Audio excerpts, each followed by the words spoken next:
Na ako'y interviewon guys ha. Kani siya si Mexicana. Kani si si Yang Ayong. Nya, couple ni silang duha. Ako sila interviewon kung unsay ilahang pangandoy sa ilang kinabuhi. Kung sila na bagyod. Sila na bagyod. Mo ni sila si Mexicana. Mexicana, hilot, liban, palo kung palo niya ang inyo guys, mga palangga. Yang Ayong. Yang Ayong, ang Mexicana. Yeah. Kasi interview mo ng umiga. Ako interview nimo kay unsay plano nimo sa imong kinabuhi. Imong pangandoy nga sa inyong relasyon karon.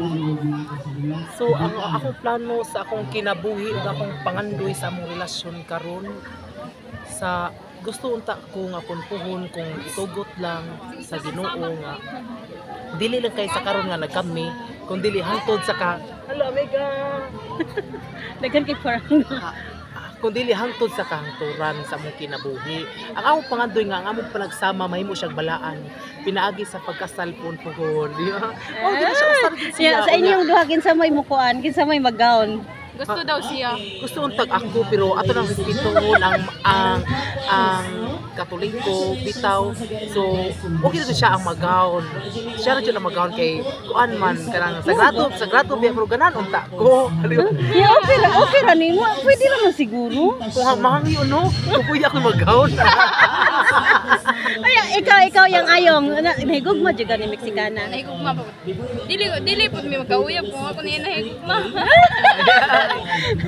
Guys, ako tinangay pangutan na kay grabe ako gugman. Ikaw nahigugma ka. Grabe gipul na gyud niya. Gipul gyud ako. Daghang ingon nga ayog i-fall. Unsaon man niya nga ako na fall niya. Ay, lang ano niya gipul.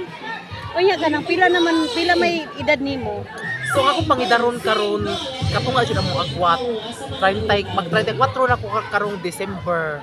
Yeah, siya kay mag-18 pa. So sa karon amo gibuhat istituhay lang sa amin kay umaabot nga panahon pila na katuig ang mulabay mapakasal mi 20 ang edad. Pero pagayon pa sa Ginoo guys ha. Oya, ikaw kontento kasi yung gugma. Yeah, ikaw. Promise? Dako kay kontento. Malipay na lang kung naa siya sa akong kinabuhi sa akong kiliran. Wow. Siya ang naghatag ng kadasig. Bisa pa man tuod nga sa usahay nga mabisi po ko sa riban kapoy pod ba matagad laon mawa akong kakapoy sugad siya nag-assist. Wow. Hala, oy, katalag sarap ya kay ni mahitabo guys nga kanang usa ka bayot, usa ka tumboy nagdayon. So, naa jud na sila liwat puhon. Hala, excited gay ko sa inyong relasyon nga magkadayon. Excited gay ko nga. Kinsa may mabuntis ninyo da? Siya daw. Sa karon murag ako'y buntis guys yang tiyan dako. Ay, Diyos ko po. Yan, nag-ila din ni sila guys, no? Kay datong La Torta. La torta. Yes, kauban sa Kamega. Lubanag kaon torta. Lubanag kaon sa torta.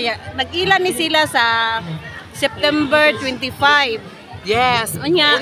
Katong tayo amiga, pag primero ginakukita niya sa ngalan nga bayot ko, ang bayot yun, maingan niyo ginaglaki.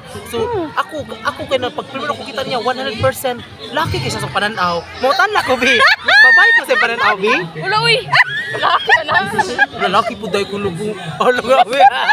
Apa ka na gugma man ka na ko, bi. Balo. Ano?